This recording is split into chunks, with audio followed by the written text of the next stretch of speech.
The views and opinions expressed on this program are those of the participants and do not reflect the views of BronxNet or the program underwriters.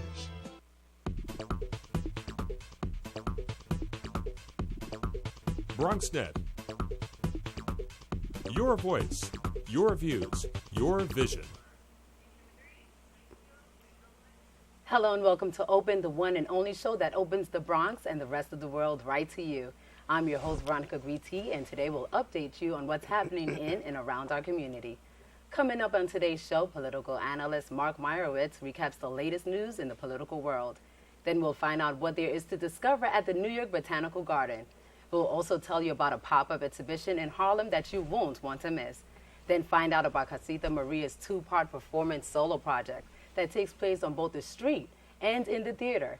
And finally, we will hear about Love Your Community, a community revitalization that is setting an example right here in the Bronx. All this and much more is headed your way because we are now officially open.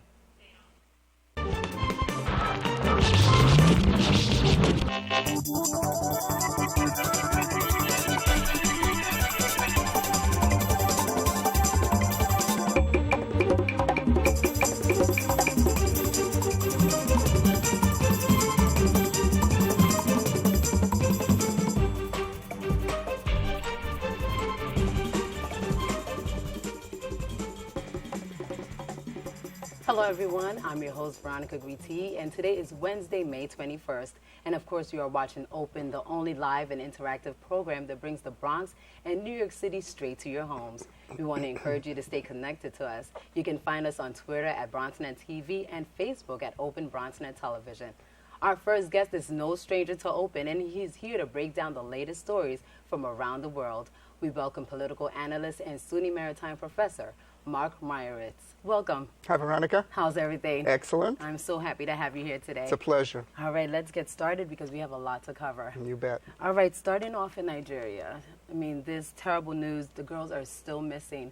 What's the update? And we still have them missing. What's going on with that? Well, the fact is Boko Haram has been around for a long time, and it has abducted people before and committed atrocities before. But never before has it abducted 300 plus children and sold them into slavery. The Boko Haram actually means, women should not get an education. They've been around. I mean, the first time I heard about them was I was giving a briefing actually in a committee in the Congress a couple of years ago, and the Homeland Security Committee had done a hearing on this. It is not well known, but when you abduct 300 girls, that becomes world news. Of course. And they're not going to get away with it. I'm positive they're not going to get away with it. Nigeria is a very, very divided country. The South, the North, lots of, let's say, religious divisions, political divisions, lots of problems. But I think with the assistance of the United States and Europe, they have to put an end to this because this sets a terrible, terrible precedent in the world. It's unacceptable and can't be allowed to continue. Most definitely. I mean, this is something that I've never heard of before, like you were saying earlier. I could just imagine the pain of the families who are also getting involved in trying to find these girls.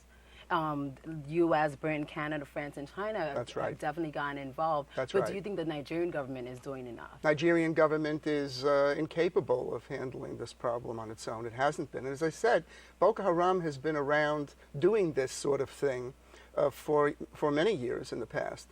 It just didn't go on to the level of people being aware of it. At the end of the day is when you abduct 300 girls, that becomes something that is just crossing a threshold that's unacceptable. But I think that even though if they can solve this initial problem, they need to solve it in the long-range point of view and destroy Boko Haram completely. Because to go on the internet and say, I've abducted your children and I'm going to sell them into slavery is something that the civilized world cannot allow to exist, can't be allowed. There are a lot of terrible things out there in the world, but this one is pretty egregious. And kudos and shout out to Michelle Obama and to many American political leaders who have said, this is a line in the sand. We're not going to allow it to go on. Yes, so good for them. We've definitely seen an outcry, especially on social media with the hashtags Bring Back Our Girls. But do you think this is something that's going to be over soon? I mean, it's like I said, it's been 3 weeks already. How long do you think it will be till the girls are brought home? I mean, no way to predict the timeline, but with the United States involvement and the involvement of the other countries that you mentioned, there might be an end in sight. They might not. As I said, they've been around for a long time. They've been doing this for a long time, and but the abductions and the terrorism that they've done has been on a much smaller scale. But there's no way to predict. Nigeria is a country in trouble and has a lot of internal divisions and internal problems. How can an organization like this exist anyway in a country like Nigeria? So I think that there's no way to make a prediction, because as one diplomat once said, in politics and international affairs, predictions would mean that astrology is a hard science. Right. So it isn't possible to predict. But I do think with U.S. Let's say equipment, technology to be able, and drones and other things that we always condemn, that actually could be used very effectively to find them and take them out. Well, we're hoping that this happens sooner Exactly. than later. Exactly. Moving on to another disaster, the Turkish mine disaster that has killed over 300 people. That's right. That's right. But the outcry that we're hearing is from the comments made by the Prime Minister, saying that this is something that's common, this is just something that happens. Where's the sensitivity? Well, it goes beyond that. I mean, the problem, this has really touched a big nerve in Turkey, because mine safety is something that has technically, and honestly and candidly not been a great priority of the government. It needs to do more about that. Actually, one mine safety expert from the United States government, who had been in federal mine safety management, said that Turkey's mine safety is at the level of where the United States was in 1910. And the problem was that they don't even know the cause of it, but whatever it was, they didn't have ventilation rooms. They didn't sequester the dust. They didn't prevent, they didn't have masks that worked for the workers. And the problem also relates to how the government interacts with the mining industry and how it regulates the mining industry. So this has opened up a big Pandora's box. And it was exacerbated, as you said, Veronica, because when the government officials went to Soma, they got tremendous pushback from the families of the miners. How is it possible that you had 300 casualties? If you think about it, they actually were two shifts, one shift coming on and one shift going out at the same time. That's also a big no-no in mines. Is actually you have a lot of congestion, a lot of people in the mine when the thing happened. I mean, one of the big, let's say a big mine disaster in this country is somewhere in the 20s or 30s. Now, that doesn't mean it's a good thing to have casualties, but in the scope of 300 casualties is unheard of. So the pushback is tremendous. The tragedy is tremendous. The Turkish government has arrested a number of the executives of the mine company, but they need to do more to make sure this type of thing hasn't happened. Actually, I believe in Turkey there have been about 3,000 casualties over the last many years in the mines. Again, it's the pace of industrialization. You want to get industrialized. You want to get all that, the coal out, but you're not doing the regulatory thing. And that's the one thing you have to say, credit to the United States. We have all these regulations, everybody complains about them, but we kind of, we say, look, we're not going to let you run a mine unless you have these regulations. They don't have them there, so they need to do something more about it. But what the long-term reaction to it, I mean, certainly the government's handling of it at the outset was not optimal. There's no question about it.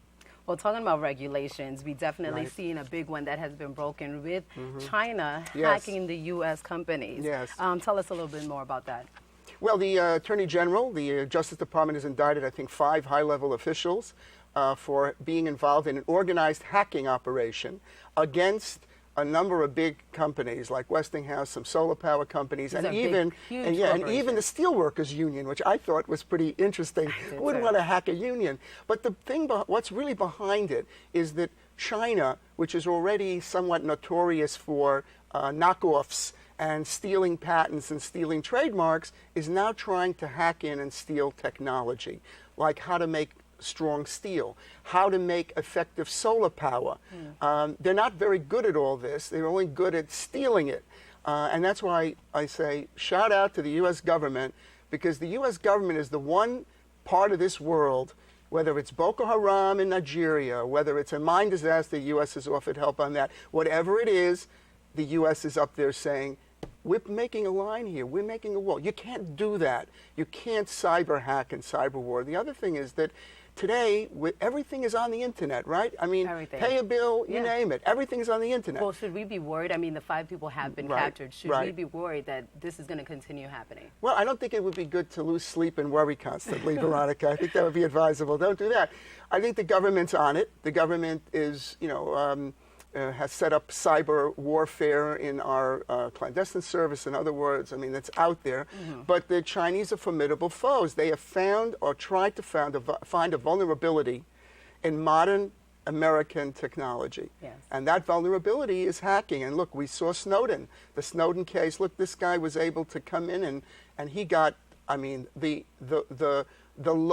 mother lode of information beyond belief. So there are vulnerabilities. So the government has to plug those vulnerabilities and to protect our industry, because if they can hack in, they can also destroy our industry, not just copy our industry. So yes, we should be worried. We should be concerned, and leave it to our government officials to plug the leaks and also prosecute.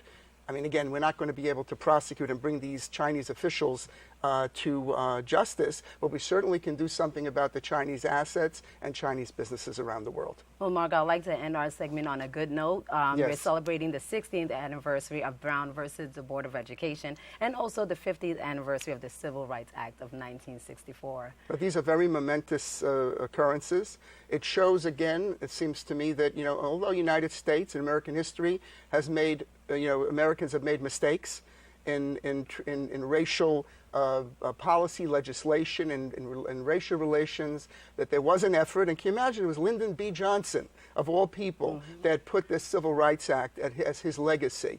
And the Brown versus Board case undid this whole concept of separate but equal, a ridiculous idea. And when I study constitutional law with my students, I say, it's impossible to believe that the Supreme Court actually had this as a doctrine. But it shows the malleability and flexibility of America, although not perfect, although we haven't reached the solution to every problem, but at least addressing those problems and trying to do something about them, both in the courts and in terms of legislation. So it's a milestone that we mark with pride as Americans, and look at the rest of the world and say, you can see us, maybe you don't agree with everything America does, but when America gets it right, we do a great job. Awesome. Well, thank you so much, Mark. Pleasure. Unfortunately, we're out of time, but thank you so much. Thank you, Veronica. Once again. It was a pleasure. We have to take a quick break, but we'll be right back. Jimmy can't sing, And Tommy can't dance. so we're gonna put some ants in their pants. Aww. Kids will spend 22 minutes watching us, the super duper party troopers, sing about ants in their pants. Isn't that funny? Ants in their pants, they got ants in their pants, they got ants in their pants. Brushing for 2 minutes now can save your child from severe tooth pain later. 2 minutes, twice a day. They have the time.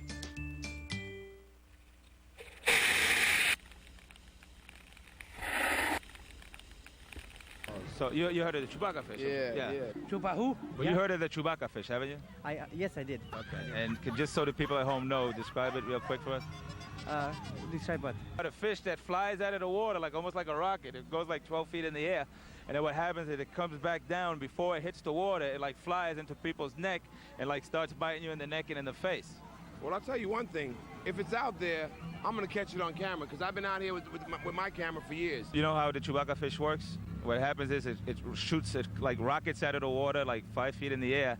And then as it jumps. And then what happens, like 5 feet in the air, comes down, right before it hits the water, like it does a one of these moves and flies into your neck and starts like biting you and stuff. Nah. They don't have the fish like that out here, do they? Yeah, it's the Chewbacca fish. That's what they have it out here in the Bronx. Yeah. Oh my God. And then what happens is right before it comes and hits the water. Yeah, he tried to hit somebody. Exactly. Llegaron los caballos.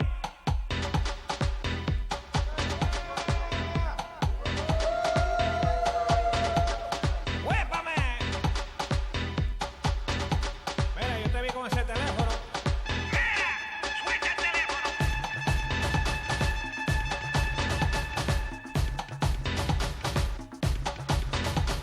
Barry, time is running out. According to my calculations, 1 in 5 kids in America struggles with hunger. How can so many children face hunger when there's more than enough food to feed them all? Duba, Babadoo. You're right, Barry. We can help solve hunger by teaming up with Feeding America to get food to hungry kids in communities across the country. Help Flint and the Feeding America network of food banks get food to the people who need it in your community. Find your local Feeding America food bank at feedingamerica.org/hunger. Together, we're Feeding America. Welcome back to Open. From now running through September 7th, you can catch the exhibition Groundbreakers, Great American Gardens and the Women Who Designed Them at the New York Botanical Garden. Coming to us live from the Botanical Garden to tell us more is BronxNet correspondent Arlene Makoko. Hi, Arlene. What's going on? Okay. Go ahead. Okay. Veronica, they are calling them groundbreakers. These are women who pioneered in the area of landscape garden design, writing, and photography during the early 20th century. And I'm joined here with Anna Toledano. She's here with the garden, an interpretive specialist. If you can talk a little bit, Anna, about why this work is so significant today. Well, these women were designing landscapes at a time when that profession had never existed before. And they were creating a uniquely American garden design. Since before then, American gardens had been very modeled off of British styles of gardening. So this garden in particular that we've evoked here in the conservatory, which was Abby Aldrich Rockefeller's garden at their home in Seal Harbor, Maine, reflects this style in particular because it merged Asian elements of art that they were very interested in, international pieces, a combination of cultures, along with formal garden design, as you can see by these color-matched borders that we have behind us here. That is so neat. And can you talk a little bit about an American garden? What does that look like? Well, it can look like many different things. The women that we focus on in this exhibition that we have, Beatrix Farrand, who designed the Rockefeller Garden, Ellen Shipman, and Marion Coffin were the three principal designers that we're talking about here. Their designs were revolutionary because they were women, and that's the principal American point that we're talking about here, that in this field, in an era when women couldn't even vote, these women were active in the 1920s and 30s, the early 20th century, that they had so much power in this field and were the top choices for families like the Rockefellers to design their own garden. That's really amazing. And can you talk a little bit about them? Like you mentioned that this is one that was designed by Beatrix Farrand, and there were a few others also. Yes, so Farrand actually had, all these women that we're talking about have designed gardens on the grounds at the New York Botanical Garden, which was founded in 1891, so kind of around the same turning point as when these women were active. And Farrand had designed our rose garden, Marion Coffin, our lilac collection, and also a little bit of our rose garden, and the Bennett's ornamental conifers, and Ellen Shipman, the ladies' border, which was redesigned actually by Lyndon Miller, who is a contemporary female landscape designer that we decided would be a really great way to honor that female tradition when we redesigned it a few years ago. That's so interesting. And can you talk a little bit more about the history? What was happening with women at that time, and how did their work, affect culture? So, as I said before, women were really, homemakers at that time. Professionalization of this field. The reason why it was easy for women to get into this field is because gardening was, within the field of the home, and women were already doing gardening, and men were more considered kind of architects, while the women were the landscape gardeners. And these women actually formed the ASLA, the American Society of Landscape Architects, which now, if you do this kind of work, you have to be accredited by them. So these women were kind of working in an area that just had no boundaries, and they really formed this huge industry that we have today. So it was remarkable because they didn't have other opportunities, and that they managed to go so far with this. Very interesting. A lot of great work here. You mentioned there's some writers also. Can you talk just a little bit about them? We have 3 other writers. In our library exhibition, we feature 6 groundbreakers, so the 3 that I mentioned before, along with 3 photographers, Hewitt, Maddie Edwards Hewitt, and others, Jessie Tarbox Beals, who did photographs of landscape slides and gardens and managed to disseminate the information. That is wonderful information. Anna Toledano, thank you so much for joining us. And thank you, Veronica. I guess we'll have to come here to visit. Back to you in the studio. Thanks, Arlene. I'll definitely be walking over there. I love the Botanical Garden. And remember, you can get there too. Remember, the exhibition will be running from now to September 17th, so make sure and make your way over there and smell the roses. All right, we have to take a quick break, but we'll be right back.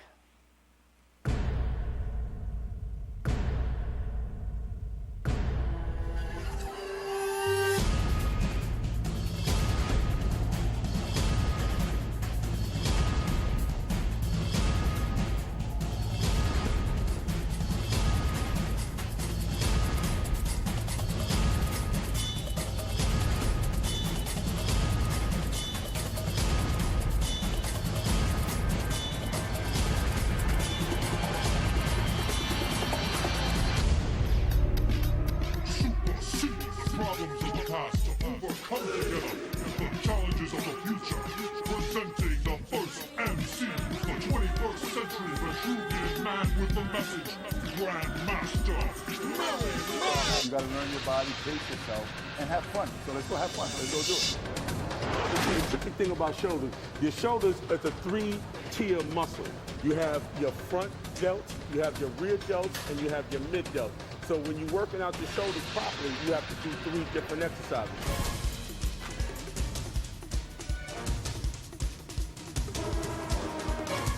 It's wonderful being able to compete with a lot of these young guys from all over the world. It's important to stay in shape.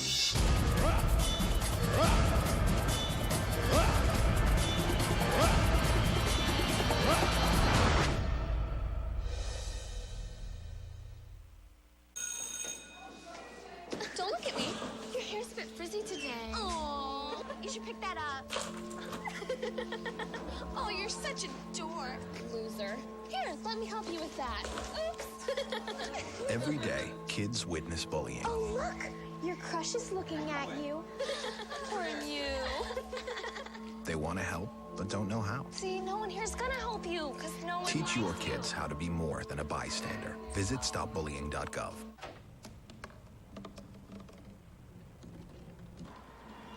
Everybody has a dream.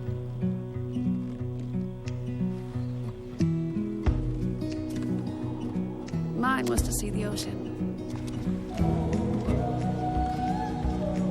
And with a little help, I made it.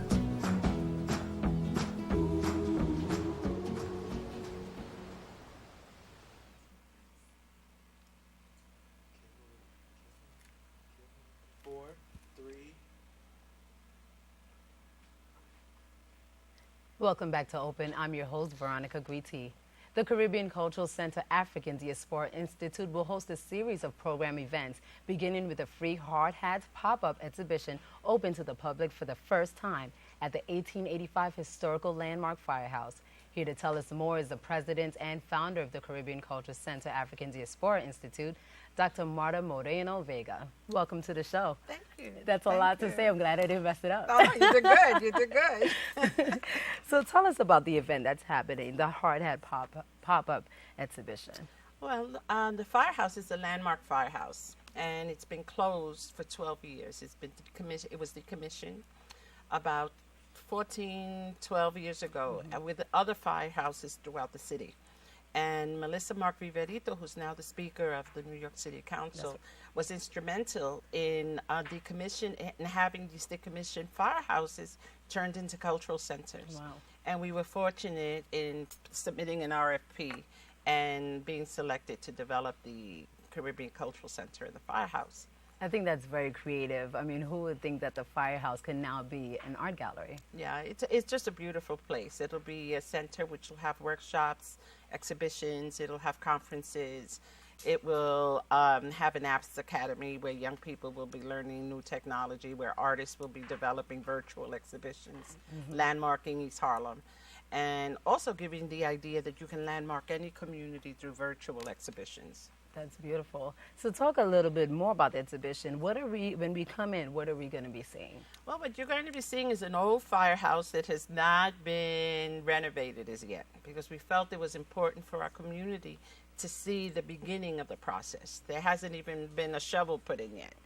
And what we felt was that we needed to honor the firehouse before we started the construction process and turning it into the cultural center. So this is like a fun event.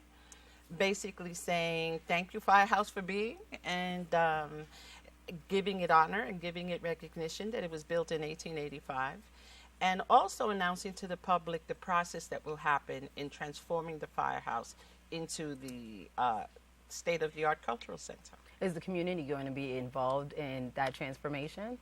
Well, we'll be doing public events continuously, sort of informing, and everyone that's participating in our programs throughout the 37-year history of the center has been a reflection of our communities and participants of our community. So that since the center is both a national, international, as well as a local institution, what you have is scholars, traditional leaders coming from elsewhere, Brazil, Jamaica, Trinidad, Nigeria, Congo, and you So it's a also local have and local, international event. local traditional leaders, artists working with the center, so that it's a process of connecting our experience on a global level, but connecting it to the local level as well. Well, I think that brings us to the theme of the event, the spirit of El Barrio, past, present, and future. How did you all come up with that, and why did you decide to go with that theme? Well, the idea is, again, to honor the Firehouse, built in 1885. And when we were looking at photos of El Barrio around 1885, you realize it was a totally different community. What you see generally is Euro-Americans as opposed to seeing what you see now, which is a Latino, African, Caribbean community. Asian as well, so that you see a very significant shift in what it was in 1885 to now. So we wanted our community to see that historical transition of community, because we're all migrant or immigrant communities, right? And we transform and develop that sense of home. And how do you develop that sense of home, right? You bring your memory, you bring your stories, and you implant them in a new location. And that's what the center is about, telling our narrative, telling our stories, and honoring those stories that are often invisible in the educational school system, are invisible in history books, so that we're very clear that our work is about documenting and celebrating those contributions that we have made as a community worldwide. Do you feel that that sense of home is still there in the community, although we've seen many changes, of course, from the past? But do you feel that that sense of home is still there with the neighbors? I think that we have different neighborhoods throughout the city that you still have that sense of community. And El Barrio is one of those communities. I grew up on 102nd Street. Now, for those who don't know El Barrio, real quick, where is that exactly? El Barrio is in East Harlem. So that from about 96th Street on the east side, from 5th to the East River, to 125th Street is East Harlem. Okay. And my parents came during the late 30s from Puerto Rico, and El Barrio was very Puerto Rican. El Barrio now is very mixed in terms of Mexicans, Puerto Ricans, Dominicans, Africans, Asians, Italians, Jewish community, so that you have a mixture that wasn't there when my parents came, right? And now you have an increasing mixture as gentrification goes forward. And that was also part of naming the exhibition The Future, because what does gentrification mean? And what does a sense of community mean under gentrification? Right? And we have to look at that as a people, because if you have a sense of community, you have a network, right? A supportive network. If that supportive network is not there for you as a community, then how do you function? Can you even afford to stay in the community that nurtured you? And is that sense of network, I guess you're targeting also the youth, because they are the future. So do they know the history of their parents and their grandparents who grew up in El Barrio? Well, many of our children don't, and one of the projects that we're looking at is developing a kiosk, very much like StoryCorps, is capturing stories. And we're capturing stories of the elders in the community and having the young interview the elders. Because I think that one of the things that we miss out on, because our educational system is still so flawed, is the stories, the migrant story. And oftentimes migrants and immigrants are criminalized, but this country was built on immigration, right? And those stories have to be honored. And we have to honor the native people that allowed us to build within these United States. Tell us a little bit about the Institute and how Bronxites, more Harlemites, how can they get involved with the organization? Well, as I said, it's a citywide national organization so that our audiences come from the 5 boroughs as well as international and people who visit. Now we're in office spaces while we're building and renovating the firehouse, which will open in 2015, maybe 2016. We're still working out the opening official date, and that's why we wanted this series of events to show the work that we're doing, the work that needs to be done, and also motivate our community to be part of the stabilizing of our stories. Because if we lose our stories, and many people throw out photographs, many people throw out letters, and so on and so forth, we're saying that everyone is the Caribbean Cultural Center. Because if you honor your grandparents, if you honor your uncles and your aunties, if you honor those people that allowed you to become, right, then you honor the future, because then you can tell the stories and they'll tell your stories. What's the story that you want to leave behind? What's the one story that you love for your children and for your grandchildren to know about El Barrio?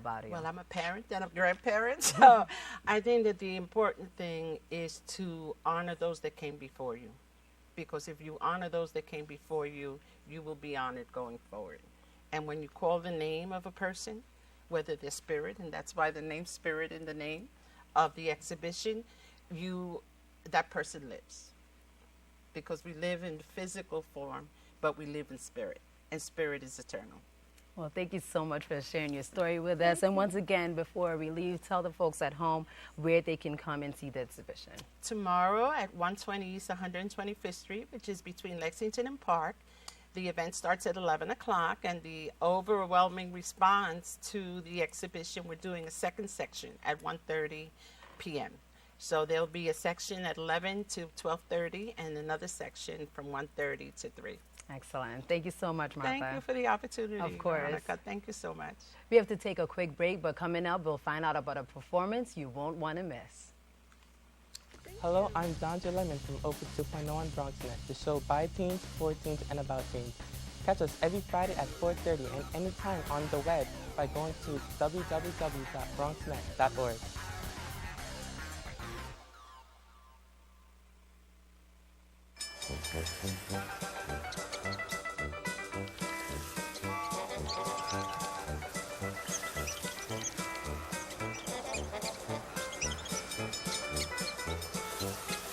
Kids will spend 15 minutes watching online videos like this one. Brushing for 2 minutes now can save your child from severe tooth pain later. 2 minutes, twice a day. They have the time.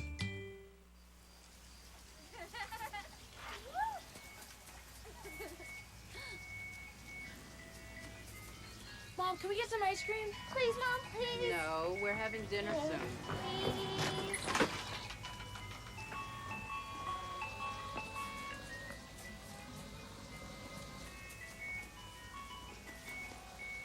You don't have to be perfect to be a perfect parent. There are thousands of children in foster care who will take you just as you are. A single ember that escapes from a wildfire can travel more than a mile. You can't control where the ember will land, only what happens when it does. Get Fire Adapted now at fireadapted.org.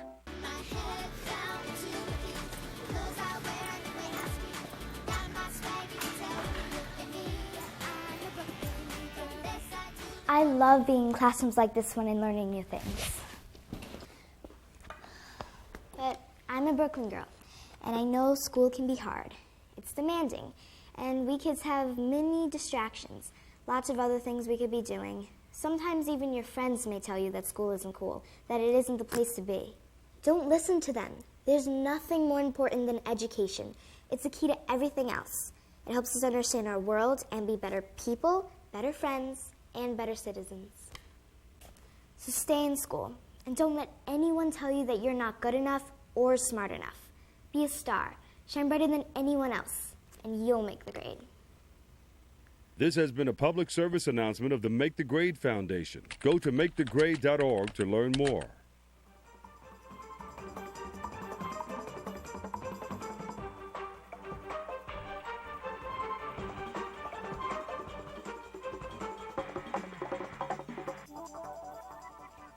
Welcome back to Open. Through experimental dance and powerful imagery, our next guests explore the idea of borders, power, rituals, and symbolic meanings in the Bronx and Latino culture. Here to discuss what we can expect to see at Casita Maria is Arieto's Performance Works co-founder, artistic director Cedar Frederick, and arts manager at Casita Maria, Aisha Jordan. Welcome, ladies. Thank you. So it seems like we're going to be continuing on this story from the last segment, you know, talking about telling stories. So talk about the event that's coming up. We'll start off with that. We're going to be having an event on Friday, May 23rd, about why did the pollo cross the calle? Did I say that correctly? You're right. And then the other part is to right. get to the otro lado. Of course, it's a long time joke that we've always heard, but you're putting a twist on it. So, Cita, tell us about that. Sure. So we are performing both in the street and in the theater at Casita Maria, right around 163rd and Simpson and Southern Boulevard on Friday. There are 3 dancers in the performance. We are inspired by untold stories of migration, of workers, of what it means to travel across borders in many different ways, whether that's by plane, by boat, by truck, by foot. So we're taking these stories that we have in our communities and reinterpreting them through dance. And my dance style is a mix of contemporary modern dance and Afro-Caribbean dance. I've been inspired for a long time by the African diaspora in the Caribbean, so very excited to be on the same show as Dr. Marta Moreno Vega. Was it a coincidence? Yeah, no, it was a plan. I can see that. And so we will be performing outside in the street in these wheels of chicken wire. Now that's what we have here. Unfortunately, we can't have Cita rolling in the in the studio today, but this is what she's going to be rolling in. I don't understand. Dancing and walking. How do you, Aisha, do you do this? No, I'm just a spectator. All right, so I'll be a spectator too because I don't understand how you do this. Where? Like, I'll give you an example. When we were rehearsing recently, one of the people on the street said, "Are you a hamster?" So if you get the idea of the wheel and someone walking in it, is this just it, or are there other things that are attached to this? No, there are other things. There are other wheels. So it's like a big wheel, and we walk in it through the street, and we do different things together, like switch them and do all sorts of things. And then inside in the theater, we have a set design that we created of different cages. And then we're going to be moving the audience around a little bit. They're going to be interacting with us. Are you going to teach us how to roll in the wheel? Maybe after. Maybe after. Maybe that's the good exercise, right? It's going to be the next exercise program. Just wait. But yeah, the idea really is, I was actually inspired by something that happened last year. I know in the Dominican Republic right now, there's a lot of consternation about the border between Haiti and Dominican Republic, about nationality and denationalization of Dominicans of Haitian descent. And so I've been really interested in that story and following that story because my background is Dominican on my father's side, and we come from a border town in Dominican Republic right near Haiti. So I've always followed that story of how Dominicans think about their identity and why Haiti is the other when we share an island. And so that's an emotional thing for me, but also something that I'm following very closely politically. There was legislation that came out this week, or last week, I should say. So that story was I believe it was last May. They closed the border because they said that there was bird flu in Haiti, and so they weren't allowing any chickens or eggs to come across the border. And so I had this chicken wire in my house from another project, and I was like, So I started playing with this chicken wire and thinking about using my body in it and encasing my body in it as a metaphor for, how we limit ourselves, but also, and the boundaries that we put on each other, right? And so I'm very interested in that dialogue about what it means to be a nation, what it means to, both American in terms of like immigration here in the United States and elsewhere. And you're teaming up with Casita Maria to do this. Aisha, tell us a little bit about Casita Maria. They've been around for such a long time, telling the stories of the Bronx. Of course, Casita is an 80-year-old organization, and they started out in Spanish Harlem, which is funny that Marta Vega is also here, and it moved with its community to the Bronx. And recently, in 2009, we got a new facility. We house K through 12 after-school programs, but just in the past few years, we've decided we want to open up to the community. Invite not just the kids in for the after-school program, but parents and the neighboring communities and neighboring kids. So we have visual and performing arts now. We have a gallery, and we have performing arts that we do throughout the year that's free and open to the public. And the one that CETA is actually involved in is our performing arts residency. So we ask 5 artists to come in. They have a 3-week residency to develop projects just like this that are socially engaging and engage the neighborhood, talk about the stories of the Bronx and the culture of the Bronx, to display that and things that they might not normally see. You know, they're not going to always see someone dancing in a chicken wire, but it's something that makes them think, you know, something that engages them. And you can have a dialogue like that with them. Now, you start this dialogue with 6-year-olds. You start them at a very young age, which makes the organization very unique. Why do you think it needs to start at that young age? I think it needs to start at that young age because there's a lot of things growing up that you can decide for yourself when you know all these different kind of things. Even if you're just exposed to it and you don't understand it, it's something that you're not you know, ignoring when you get older. It's these stories that you can talk about. You can start dialogue instead of, you know, things that happen like bullying. You know, you can circumvent those kind of things when you understand who you are and where you come from and think outside of the box as well. So I think it's very important to start at an early age. 21st century skills are all about creativity and collaboration, and the arts bring that. So I think Casita is doing an amazing service to the Bronx community and offering those kinds of challenging critical thinking skills and offering the arts to the entire community. And one of the things, we have a matinee performance for it at 4 o'clock, which is mainly our educational performance. So we're asking a lot of the after schools in the neighborhood, as well as Casita's after school, to attend and have a Q&A about it. And this is what I love about the organization, because we see arts as being cut out of many public schools, and we need it, you know. So for you to provide, you know, that missing link for the kids is wonderful. And you're also an example because you started out with Casita Maria as an intern. Yes, I did. Yeah, I started as an intern while I was in grad school. Left to finish up grad school, but came back as a volunteer and then just stayed with it. Yeah. What can we see for the future for these two organizations? Summer is coming. I know you have a lot of great programs lined up. Well, yeah, for Casita, the Performing Arts Residency actually continues, and we have Full Circle that comes next. They're going to be doing breaking beatboxing on Bach, so blending hip-hop with classical music. And then we have Michael Brito is actually doing a socially engaged project about what it means to be a black man in New York City.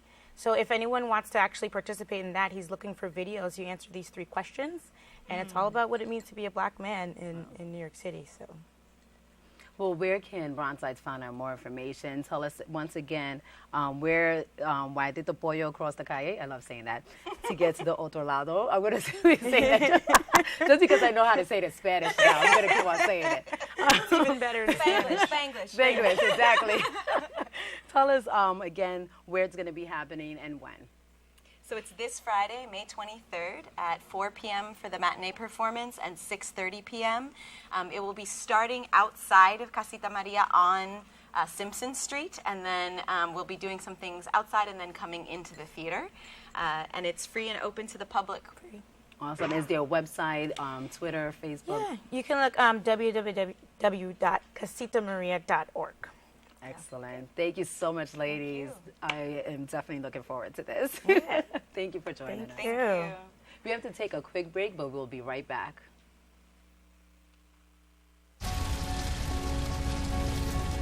A single ember from a wildfire can travel over a mile.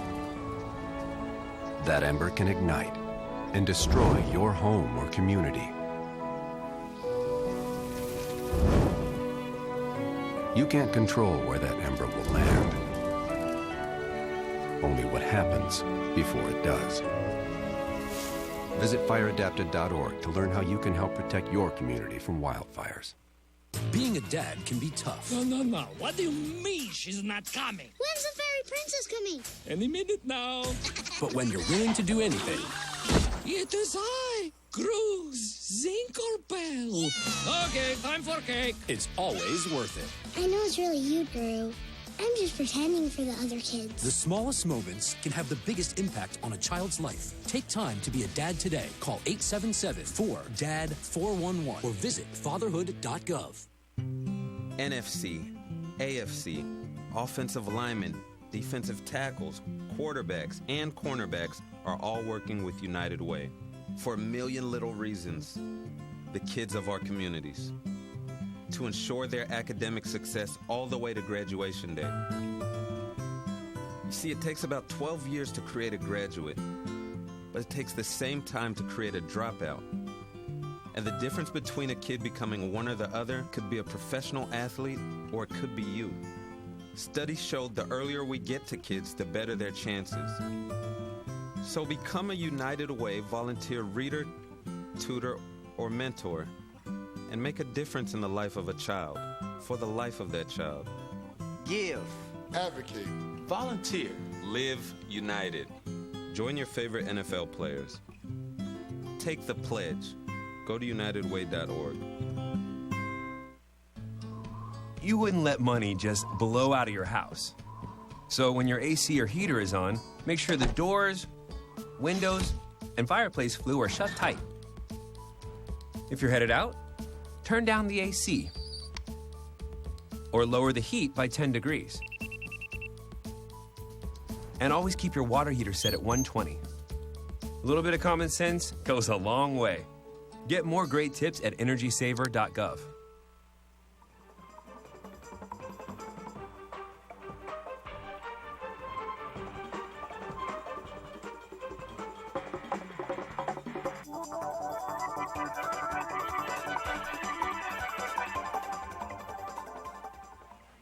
Welcome back to Open. All hands on deck this Saturday from 12 to 7 p.m. for the Love Your Block event, committed to unifying, beautifying, and improving the Allerton community.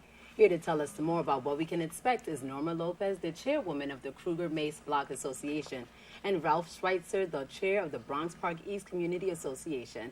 Welcome to the show. Thank you. Thank you for having us. I think it's great that you're having this event because it's so important for Bronxites to love where they come from. And so tell us about this event, Love Your Block. What's going to be happening? A whole bunch of activities. It's part of beautifying our neighborhood. So the activities include painting over graffiti. That, of course, makes our neighborhood look ugly. We also are caring for our trees, which means we're watering the trees, putting mulch in the tree beds. We're putting beautiful fences around the tree guards, tree guards around the beds. So also we all put flowers on them. We're cleaning any garbage that we see in the neighborhood. And anything that needs to, light posts, fire hydrants, you name it, we're painting, we're cleaning, and just beautifying the whole neighborhood.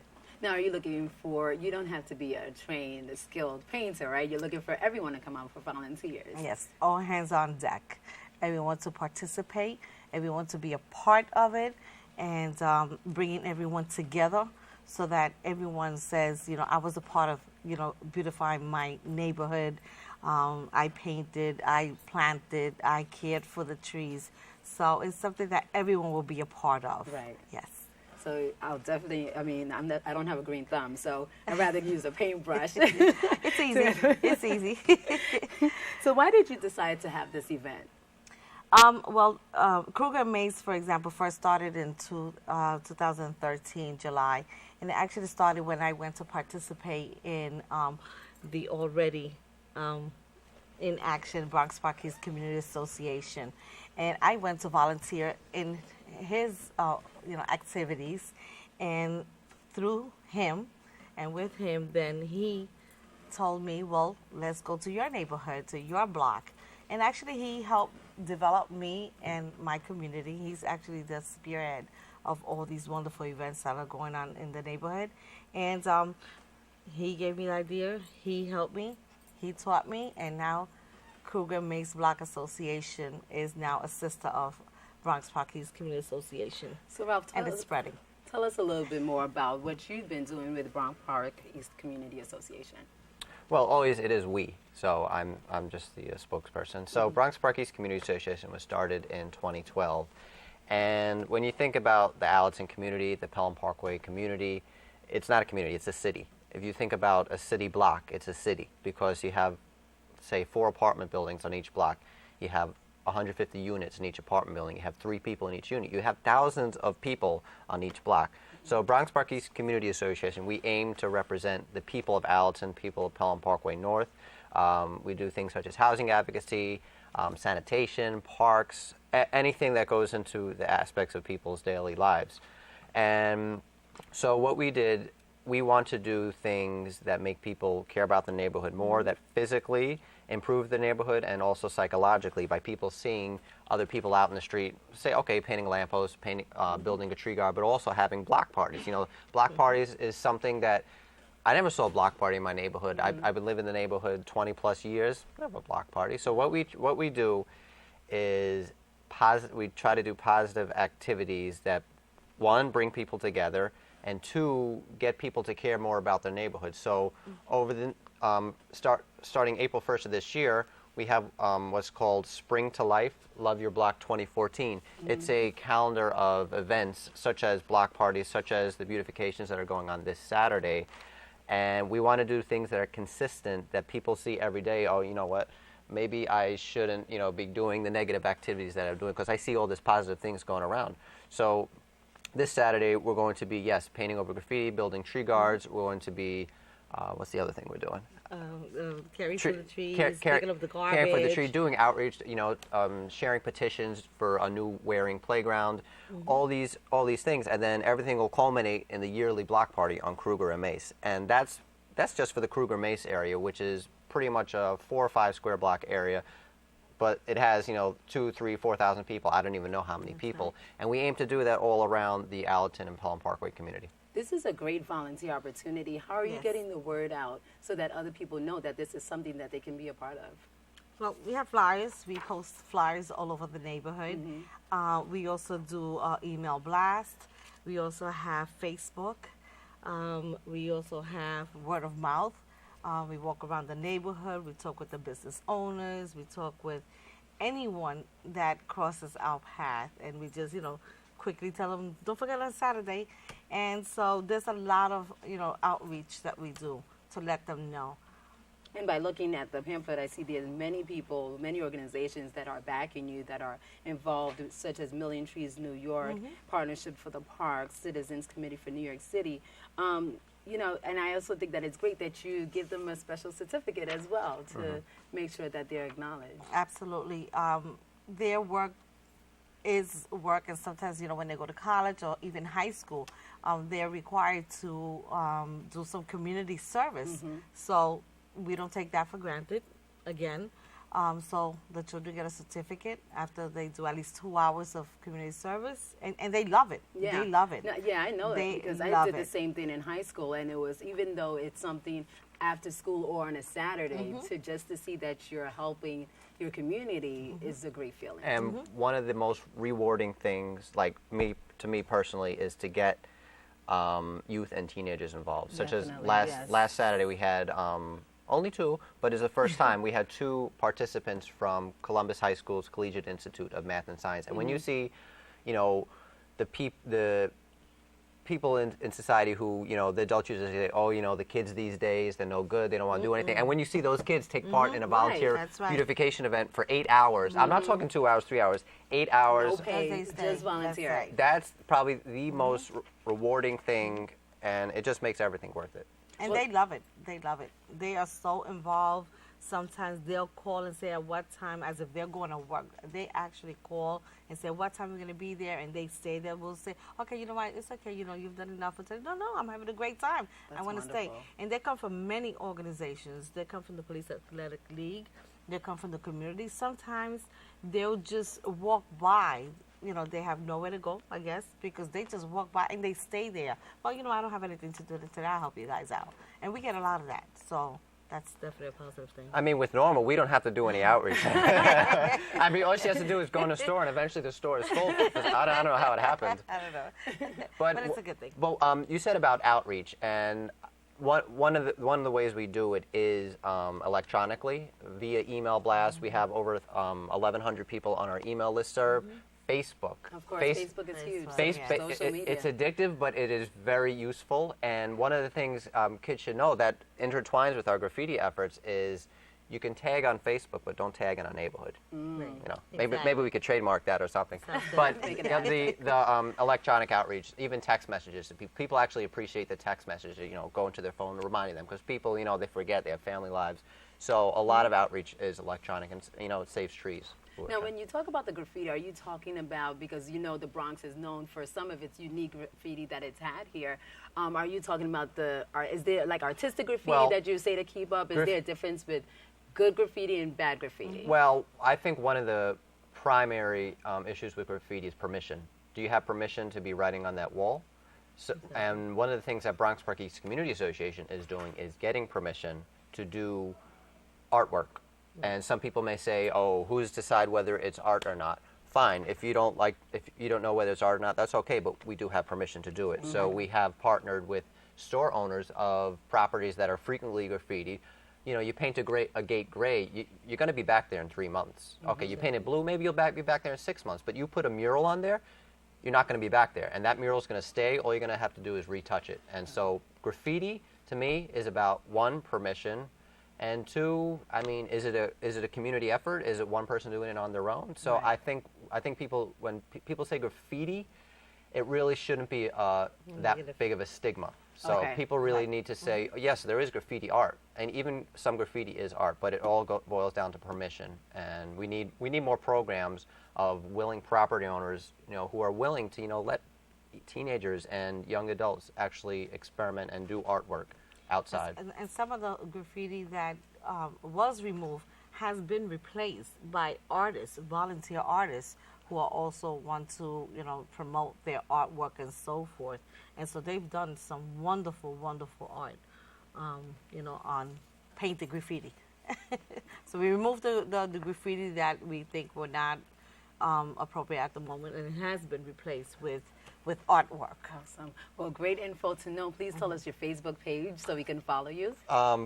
For Kruger Mace Block Association is facebook.com/Kruger Mace. Okay. Also on Twitter? Very simple. Also on Twitter? I just started. So I don't want to do that yet. Facebook. Okay, so we got the Facebook. That's the beginning. Twitter's too much for me. And where can we go to find out more information? Because you have a whole calendar of events. Yes. Facebook.com/groups/BX Park East, 10 letters. It's kind of complicated. People could just send an email to, it's 10 letters, BX Park East, as in Bronx Park East, but BX, bxparkeast@gmail.com. Or Kruger. I'm sorry.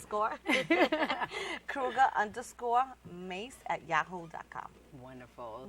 Norma, thank you so much. Thank you so you. much, Raphael. We appreciate everything that you do. Thank you for joining us. We would like to remind you that tomorrow from 5 until 7 p.m., Dr. Evelyn Gonzalez of William-Patterson University will deliver a free lecture celebrating the Bronx's history of community activism at the Museum of the City of New York as part of the Bronx County Centennial Celebrations. The lecture, The Changing Bronx Community Activism and Nonprofit Organizations, will cover the early history of the borough, followed by examples of challenges and successes as the Bronx continues to develop and change over time. Topics will include the early history of the Bronx, leading examples of early community activism such as the tenants associations, rent strikes, and house rehabilitation efforts, including Banana Kelly, SEBCO, Redco, and more. Well, it's been a pleasure coming into your homes. I'd like to thank all of our guests for joining us, and for you, the viewers, for tuning in. If you missed any part of today's show, you can catch the recablecast at 5 and 10 p.m. on Cablevision Channel 67, Verizon Files 33, or watch anytime on the web at bronxnet.org. Have a great week, and don't forget to keep your heart, your mind, and most of all, this channel wide open. Take care.